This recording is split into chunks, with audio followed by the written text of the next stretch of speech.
인간은 어떤 존재일까요? 너무 많이 최근에 반복해서 좀 짜증 나는 질문일 수 있는데 그렇습니다. 인간은 구원이 필요한 존재입니다. 왜요? 우리가 부족한 게 너무너무 많지만 궁극적으로 인간을 불행하게 하고 침몰시킨 건 죄이기 때문에 그렇습니다. 그래서 이 죄에 대한 해결책이 무엇입니까?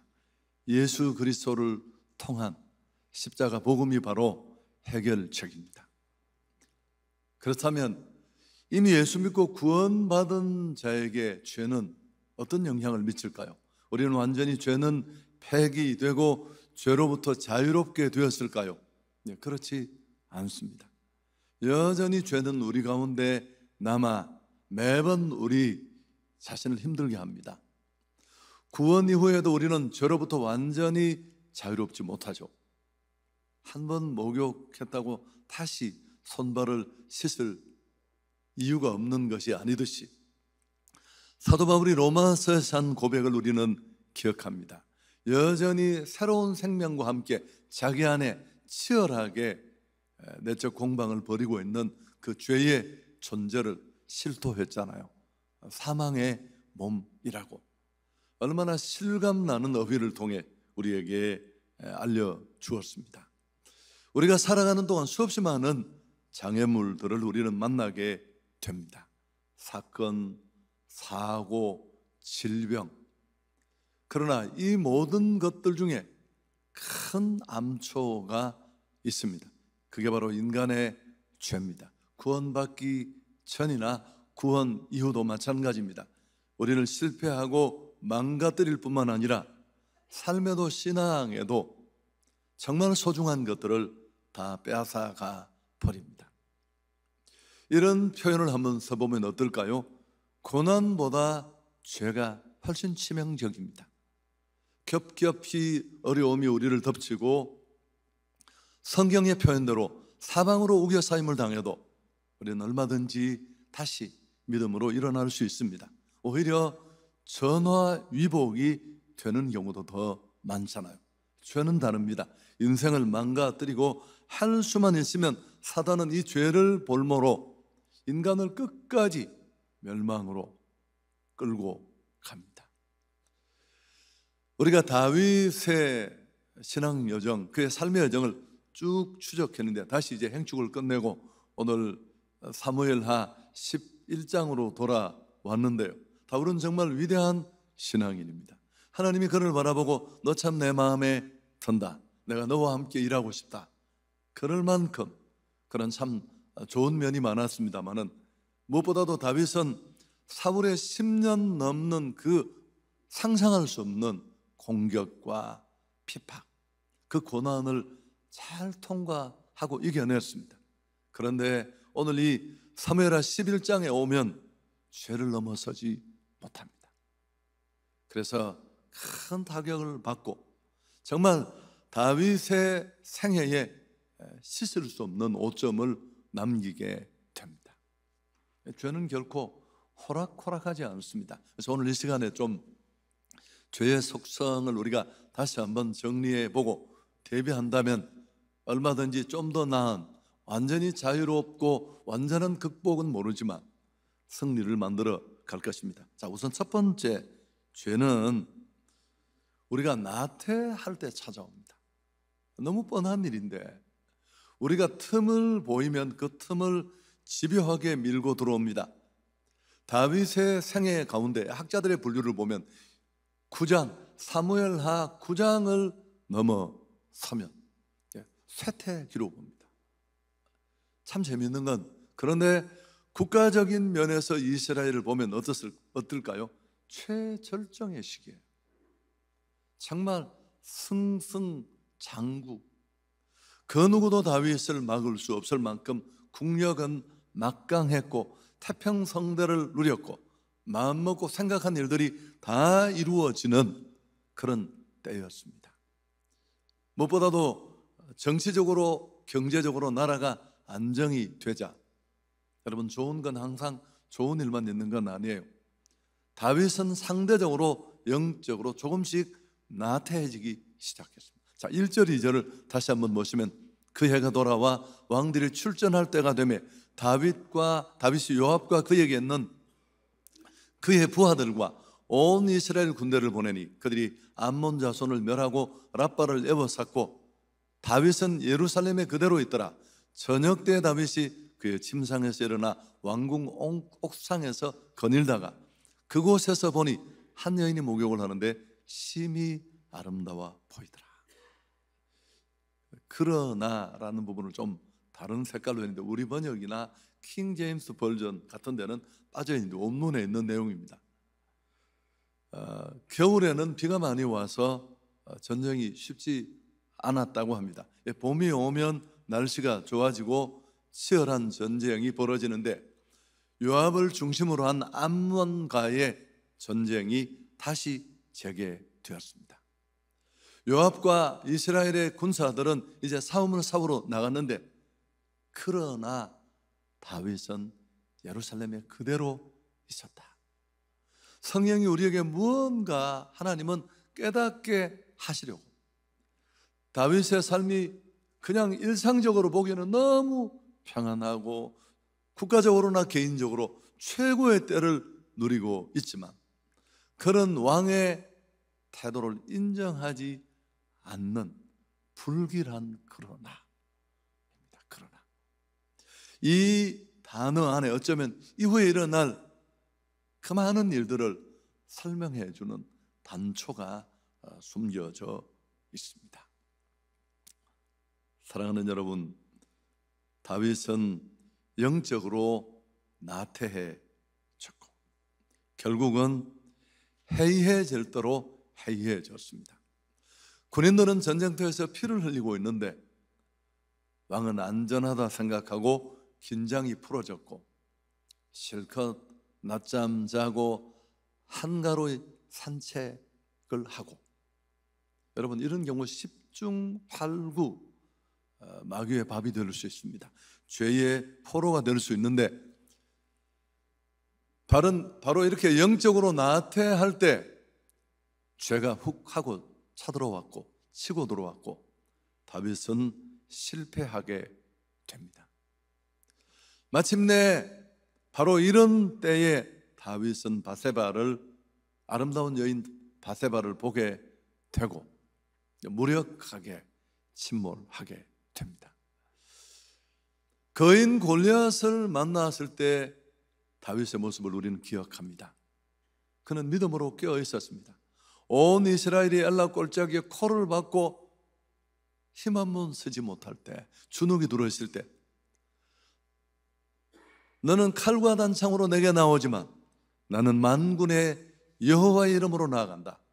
믿음의 길을 가지고 맞섰던 그의 모습은 온데간데 없습니다. 바세바를 만났을 때 최절정기였지만 다윗의 생애는 가장 어두움에 처해 있었습니다. 유진 피터스는 이때쯤에 다윗의 상태를 영혼의 빈혈 상태였다, 그렇게 진단을 했습니다. 주변의 모든 국가를 징치하고 정복했지만 정작 자신을 잘 다스리지 못했습니다. 제가 맨날 던지는 질문입니다만 뭐가 복이고 뭐가 잘 되는 것인지를 우리는 고민해 볼 필요가 있습니다. 잘 된다고 그게 정말 좋은 것일까요?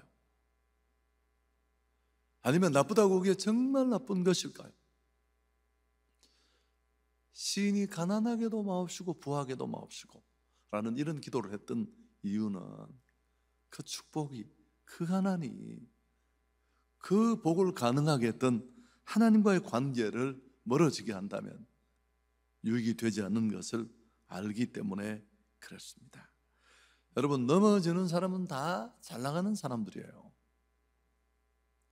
치명적으로 쓰러지는, 건강을 잃는 사람들도 아무 문제, 나 병원에 한번 가본 적 없고 그러다가 딱 만나면 여지 없습니다. 주의 영으로 충만했다면, 그가 깨어 있었다면 죄의 유혹이 올 때 그런 제동을 걸고 멈출 수 있었을 것입니다. 그러나 영적으로 이미 상황은 최고였지만 침체기에 들어선 다윗에게 이런 억제력을 기대할 수 없었습니다. 그는 정욕대로 끌려가서 죄를 범하고 그 여인이 아이를 갖게 된 사실을 알게 되자 은폐하려 했습니다. 여러분, 죄는 우리가 나태할 때 찾아온다는 너무너무 평범한 것. 그래서 좋은 게 꼭 좋은 것이 아니라는 이 교훈을 기억하면 좋겠습니다. 자, 두 번째, 죄는 대단히 우리 생각보다 훨씬 치밀하고 집요하게 끝까지 밀어붙입니다. 죄가 그냥 별 행동을 하지 못하는 막연한 관념으로 이해하고 우리가 소홀히 생각할 수 있는데 주도는 면밀하고 치밀하고 계획적입니다. 왜냐하면 그 뒤에 죄를 사용하는 악한 세력들이 있습니다. 한 번 딱 틈을 발견하면 물러나지 않습니다. 먹잇감을 노리듯이 집요하게 멈추지 않고 충동하고 자극하고 죄의 맛을 들이면서 그렇게 공격합니다.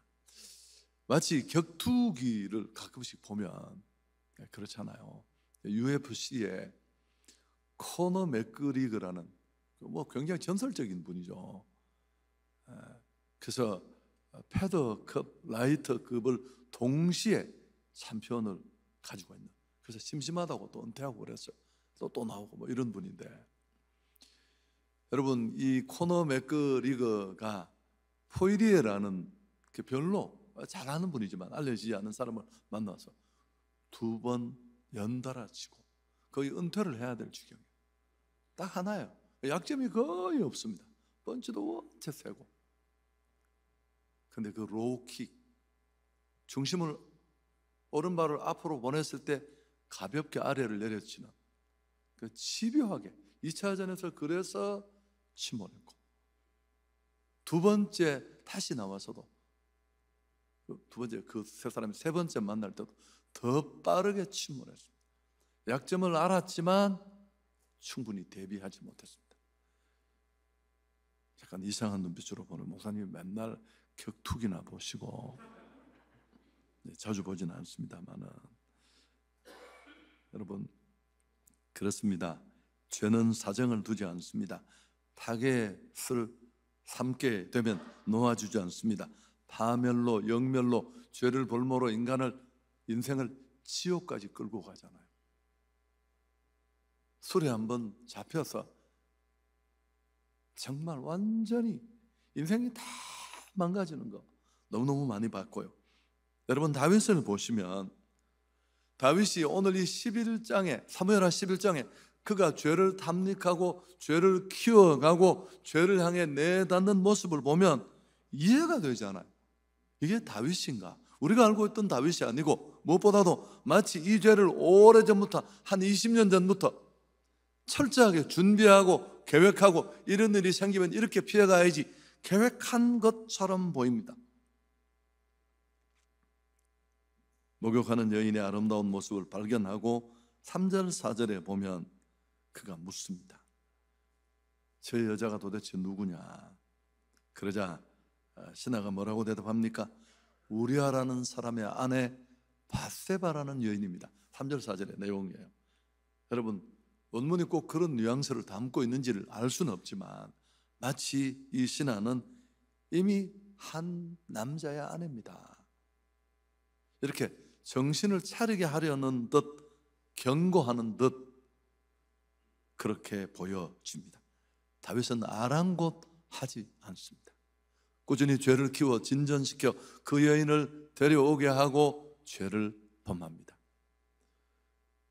경건하고 하나님을 두려워했던, 정신없어 미쳐 돌아가는 자기 피해의식과 망상에 휘둘렸던 사울 왕이 그저 죽여도 아무 국민도 다윗을 욕하지 않을 때 그 왕의 옷자락을 벤 것으로 막 가슴 아파하고 괴로워하면서 여호와의 기름 부은 자를 해하는 것은 하나님이 원하는 일이 아니라고 했던 다윗과 오늘 그의 모습은 사뭇 이해가 되지 않습니다.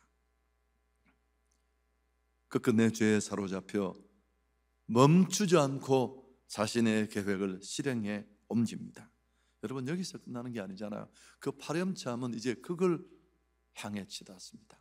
남편을 불러서 그 죄를 은폐하려고 했고 전쟁터에서 오게 해서, 그래도 충성스러운 우리아가 이런 일에 여의치 않았을 때 쉽게 끌려들지 않자 마침내 교사살인을 합니다. 치열한 전쟁터에 우리아를 보내서 고립시켜 그를 적의 손에 죽게 하고, 그런 비보가 들렸을 때 조금도 양심에 가책을 느끼지 않습니다. 마치 이렇게 죄가 잊혀진 듯 그는 덮어버립니다. 여러분, 이건 다윗의 모습이라기보다는 죄를 집요하게 확장시켜 가는 죄의 움직임을 우리는 이 속에서 알 수 있습니다. 죄의 의지는 강력합니다. 충동하고 탐닉하고 멈추지 않게 하고, 다윗은 이 죄의 고리를 끊지 못하고 끌렸습니다. 여러분, 상황적으로 보면 다윗은 피 끓는 청년이 아니에요. 그에게는 수많은 차첩들이 이미 있었고요, 50줄에 접어들고 독신도 아니고 정말 존경받는 이스라엘의 왕이었습니다. 여러분, 죄가 죄의 이런 속성을 부각시키는 이유가 뭘까요? 그저 후회 정도, 더 작은 결심, 간헐적이고 막연한 기도, 이런 것들로 절대 이 집요한 죄를 우리는 떨쳐버릴 수 없다라는 것입니다. 구체적이고 적극적인 전략, 대응, 치밀한 대응, 이런 것들이 꼭 필요합니다. 여러분, 또 한 가지, 죄의 결과이기도 하지만 죄는 깊은 상처를 남기고 또 회복이 쉽지 않아요. 우리 보수신학의 그 회개의 길은 참 간단합니다만, 뒤에 말하겠지만, 그러나 그렇게 간단하지 않습니다. 다윗이 죄로 인해 많은 것들을 잃어버린데 우선 판단력이 흐려집니다. 우리아라는 충성스러운 신하를 통해 돌이킬 수 있는 기회를 주셨다고 저는 생각합니다. 어떻게든지 그를 다시 집에 돌아보내서 아내와 하룻밤을 보내게 함으로 자기 죄를 섞어버리려던 그 다윗을 향해 전쟁터의 군사들이 피를 흘리고 있는데 나는 그렇게 할 수 없다는 이 충성된 신하의 외침을 들으면서 어쩌면 하나님이 다윗에게 준 마지막 기회였을 겁니다. 그는 그 기회조차도 흘러보내잖아요. 하나님을 향한 경건이 망가지고 깨끗함도 거룩함도 구원의 행복도 그에게서 다 사라졌습니다. 시편 51편의 회개의 시편에서 뭐라고 말합니까? 같이 한번 읽을까요? 주의 얼굴을 내 죄에서 돌이키시고 내 모든 죄악을 지워주소서. 하나님이여 내 속에 정한 마음을 창조하시고 내 안에 정직한 영을 새롭게 하소서. 나를 주 앞에서 쫓아내지 마시며 주의 성령을 내게서 거두지 마소서. 주의 구원의 즐거움을 내게 회복시켜 주시고 자원하는 심령을 주사 나를 붙드소서. 하나님과의 친밀함을 잃어버리고 소중한 것들을 다 빼앗긴 껍데기만 남은 다윗의 모습이 이 시편 51편의 눈물의 시와 함께 잘 드러나 있습니다. 여러분, 저는 우리 기독인에게 돌이킬 수 없는 큰 상흔을 남깁니다. 회복에 긴 시간이 걸리고요, 산불이 나도 그게 다시 복원되는데 얼마나 시간. 근데 죄는 영원히 회복되지 않는 것도 많아요. 용서는 하지만 보응은 그대로 존재하고요. 다윗의 경우만이 아니라 요셉을 생각해 보십시오. 요셉이 만일 보디발의 아내의 유혹에 넘어갔다면 어떻게 됐을까요? 네, 우리가 아는 요셉은 없습니다. 그래서 우리는 이런 죄의 모습을 보면서 죄 짓지 않는 게 제일 중요하지만 죄로부터 완전히 자유로울 수 있는 사람이 누가 있을까요? 다윗을 보면서 더 우리는 그런 것들을 느끼게 됩니다. 여차하면 그냥 그 누구든지, 제가 다음 시간에 또 한번 얘기를 하려고 합니다만, 죄가 우리 신앙과 삶을 얼마나 치명적으로 장애할 수 있는가를 보여주기 위해서 제가 비율적으로도 좀 2번 정도 얘기를 하려고 하는데, 죄를 범하지 않는 게 최선이지만 만일 죄에 빠졌다면 즉시 회개하고 돌아서야 합니다. 다윗의 위대함은 여기에 있습니다. 나단 선지자가 이제 12장에 가면 1절에 하나님이 1년을 그렇게 참습니다. 정확한 연돈 계산은 아니지만 어느 날 나단을 보내서 비유를 들어 그를 책망합니다. 그때 그는 전혀 주저하거나 도망가지 않고 내가 죄인입니다, 내가 하나님께 범죄했습니다, 그렇게 용서를 구하고 돌아섭니다. 여러분, 이게 죄를 지었다면 피해를 최소화할 수 있는 최고의 방법입니다. 자구책을 찾고 꼼수를 부리고 핑계하고 탓하면 점점 상처는 깊어지고 죄는 눈덩이처럼 더 커질 수밖에 없습니다. 그런 이야기 있잖아요. 손만 씻어도 질병의 80%를 예방한다. 사실은 이 손 씻기를 강조한 건 오래됐어요. 사람들은 그걸 별로 중요하게 생각하지 않았는데요. 여러분, 코로나 예방법의 첫 번째가 손 씻기예요. 원숭이도 참 똑같습니다. 지구상에 지금까지 존재했던 치명적이건 덜 치명적이건 모든 질병을 예방하는 첫 번째 예방책이 손 씻기, 개인 위생의 필수입니다. 그래서 우리는 자주 제가 결론에 좀 제시를 하고 싶었습니다만, 새벽 기도를 일주일 빠지지 않는다면 하루는 그냥 통째로 다 회개하는데, 나를 돌아보는데, 또 원래 그 기도의 방법 ACTS라는 그 고백의 채널을 항상 이렇게 닦고 체계를 따라가면서 그 절차를 꼭 한번 갖는 것은 이런 우리 삶에 도움이 될 수 있습니다. 요한일서 1장 9절에 보면 만일 우리가 우리 죄를 자백하면 그는 미쁘시고 의로우사 우리 죄를 사하시며 모든 불의에서 우리를 깨끗게 하신다. 이게 회개하는 구조는 다예요. 죄 때문에 망하는 게 아니라 회개하지 못해서 망합니다. 사울이 그랬잖아요. 가룟 유다가 그랬지 않습니까? 다윗의 위대함은 죄를 범하지 않는 데 있지 않습니다. 그게 최고겠지만 하나님이 깨닫게 했을 때 바로 죄를 뒤집어쓰고 내가 죄인입니다, 우리가 이렇게만 하면 해결됩니다. 이 얘기도 했었잖아요. 어떤 경건한 장로님이 젊은 날에 지었던 큰 치명적인 죄 때문에 평생 회개를 했는데도 마음에 늘 찜찜했어요. 그게 정말 용서가 됐을까?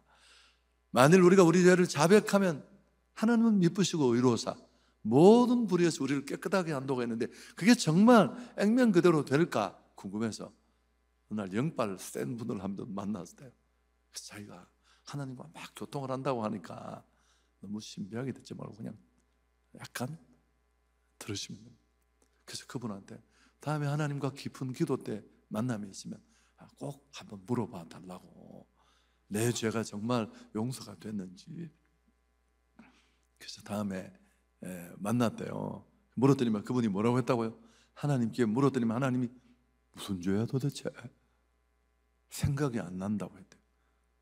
도대체 여러분은 이해를 하신 거예요? 설교 정리하겠습니다. 정말 하나님 마음에 들었던 사람, 역사 속에 성경 속에 그렇게 많은 신앙의 거인들이 있는데 그 중에 하나님은 다윗을 보시고 너 내 마음에 드는구나. 정말 흠잡을 때가 많지 않은 그런 신앙인이었습니다.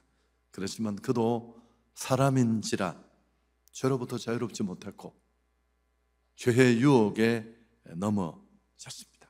그렇지만 우리가 꼭 기억해야 될 게 뭘까요? 그럼에도 불구하고 그가 이렇게 파렴치한 죄를 짓고 그 죄를 심기려고 더 사악한 일을 일삼았습니다. 그렇지만 하나님은 다윗과의 언약을 깨뜨리지 않았어요. 하나님과의 관계를 회복하는 데는 긴 시간이 필요했고 어떤 것은 영원히 회복되지 않는 것도 있었습니다. 그럼에도 하나님은 다윗을 용납하시고 기꺼이 받아주셨습니다. 죄의 파괴력과 죄의 속성을 알면 알수록 우리가 더불어 깨닫게 되는 게 뭘까요? 그 죄에 부어지는, 그 죄를 덮는 하나님의 은혜입니다. 죄가 더한 곳에 은혜도 더하는 겁니다. 오늘 말씀을 통해 배울 수 있는 교훈 첫 번째, 여러분 언제나 깨어 있어야 할 줄 믿습니다. 신앙생활은 영어, 수학 공부 같아요. 지나치기로 안 되는 공부입니다. 이거는 매일매일의 학습이 모여져야 되는 거예요. 오늘의 경건, 지금의 깨어있음을 놓치면 어렵습니다. 그래서 지난 금요일 날 우리는 의도적으로 자발적인 고립의 시간이 필요해요. 나 스스로 참 너무 좋은 게 많고 큰 차가 있고 누릴 게 많을 때 그 모든 걸 다 부딪히고 나를 돌아보는 자기 성찰. 우리가 6월 한 달 동안 이 금요 집회에 하프타임이라는 주제로 이제 타이틀을 걸고 집회를 하는데, 여러분 하프타임은 전반전과 후반전 사이의 휴식 시간이잖아요. 전반전에 좀 밀렸을 수 있어요. 생각보다 쉽지 않았을 수 있습니다. 그러나 그냥 가면 어려워지는 거죠. 무엇보다도 나태를 주의해야 합니다. 안셀무스라는 신학자는 살아있는 자의 무덤이 나태다. 여러분 나태가, 영적 계기가 우리를 딱 찾아오기 시작하면 죽은 것과 같습니다. 다윗을 보십시오. 그 껴있던 신앙인이. 다음 두 번째, 또 하나 이런 죄의 속성을 통해 우리가 받을 수 있는 교훈은 환경을 잘 통제해야 한다.